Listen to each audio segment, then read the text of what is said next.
Several weeks ago, a video showing Yiga Blademaster straight up stealing the Master Sword took the Breath of the Wild community by storm. While it's generally explained that you just have to bring the Yiga Blademasters to the Korok Forest to get them to steal the sword, exactly how does this happen? Here is why they steal the Master Sword and how they do it step by step, and some troubleshooting during the process. If you want more videos explaining how new Breath of the Wild discoveries work in depth, let us know by liking this video. First found by a Twitter user by the name of BOTW back in January 2021, the execution of this trick since then has become more streamlined after its initial find. First, you'll need to access the Yiga hideout while the Yiga are still present. If you have defeated Koga, the hideout will be empty and the Blademasters will start spawning in the overworld, so you can't do this trick if Koga is defeated. This hideout also won't be active until you start the Divine Beast Va Naboris quest, so you need to have talked to Riju in Gerudo Town first. Now that the Yiga are active, we head to the hideout with the goal of drawing the Yiga outside with you. But instead of going in through the front door of the hideout, we instead go through the rear door. There are two ways to get the Yiga's attention through the back door. One is by shield clipping through the wall, by shield jumping onto this wall to get skew, then forward shield jumping onto this wall and unequipping your shield mid-jump. This will force link straight through the wall. Then simply go around to the right here and fire an arrow at any Yiga member.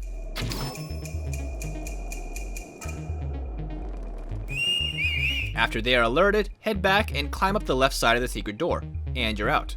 I recommend killing off the foot soldiers and most of the Blademasters as you don't really need all of them. Then, start climbing and walking towards the Korok Forest. You'll want to keep in mind is that how Blademasters work is that they will teleport to you when you change elevation and they can't make a straight walking path to you. Otherwise, they will continue to walk very slowly towards you.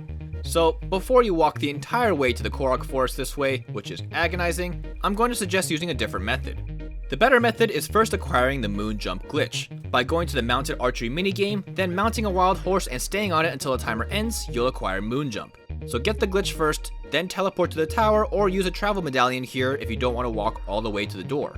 When you arrive, jump, throw, and switch weapons to get rid of the grounded slide glitch. Then do the alternate method of getting the Yiga's attention. By whistling here with your camera turned this way, the Blademaster will then walk to the door to search for the noise. Use a Korok leaf through the wall and this will alert the others.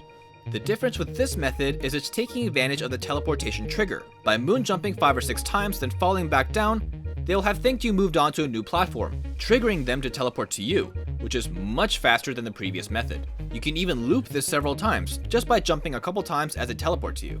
Now it's still a long journey, but instead of 2 hours, it's now maybe about 30 to 45 minutes of walking. Take this path shown here to the Master Sword.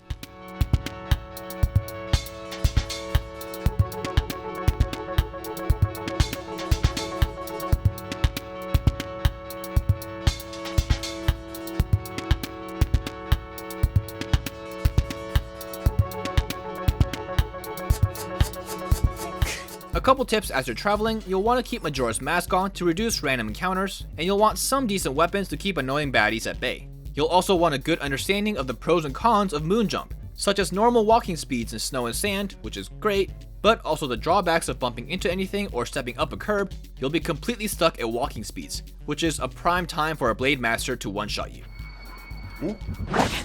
Hold an item in your hands and run if this happens. You'll also need to keep the camera trained on the Blademasters, as they will sometimes despawn and disappear if you don't. So you'll need to walk with the camera pointed backwards. You'll get used to it. Now, after a nice long walk and reaching the Korok Forest, go through the forest as usual, following the wind.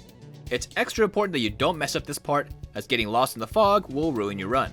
Now that you've reached the Master Sword, you're not quite done yet. The Korok Forest and other notable places such as towns and stables are considered safe zones, where enemies will usually stray away from and their AI completely stops.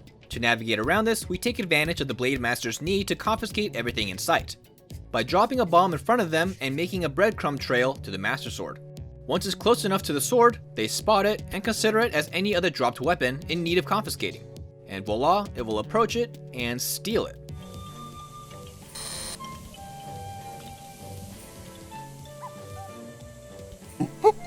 Don't worry though, if you reload the game, the sword will be back to normal, which you then can just steal yourself anyways with another recently found easy glitch that just yoinks the sword out of the ground for yourself. The Master Sword really just can't catch a break.